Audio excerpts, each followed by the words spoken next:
ఢిల్లీకి వస్తుంది సీఎం రేవంత్ రెడ్డి ఉంటున్నటువంటి సమయంలో కేటీఆర్ వస్తున్నారు, ఇద్దరు ఏదో కోఆర్డినేషన్ చేసుకోవడానికి మీటింగ్ పెట్టుకోవడానికి వస్తున్నారని చెప్పి మధ్యాహ్నం ధర్మపురి అరవింద్ కామెంట్. అంటే ఆయన జూబ్లీ హిల్స్ లో ఉంటాడు, నేను కొద్ది దూరంలో ఉంటాను, మాకు ఢిల్లీ దాకా రావాల్సిన అవసరం లేదు.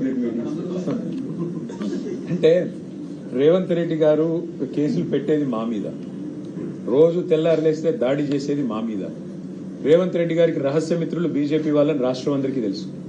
ఎందుకు ఇప్పుడు కేంద్ర మంత్రి బండి సంజయ్ గారి కొడుకును 9 రోజులు అరెస్ట్ చేయకుండా కాపాడింది రేవంత్ రెడ్డి గారు అని అందరికీ తెలుసు.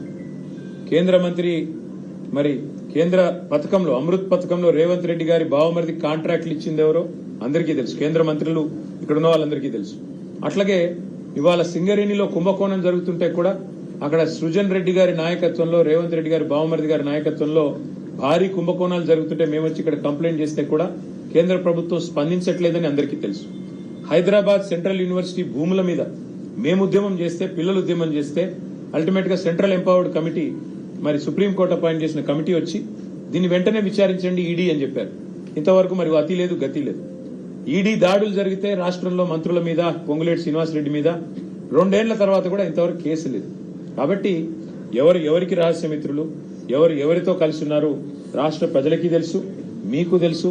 మరి మాకు రేవంత్ రెడ్డి గారిని కలవాల్సిన అవసరం కానీ, రేవంత్ రెడ్డి గారితో సంభాషించాల్సిన అవసరం కానీ మాకు లేదు. రేవంత్ రెడ్డితో తలపడుతున్నాం.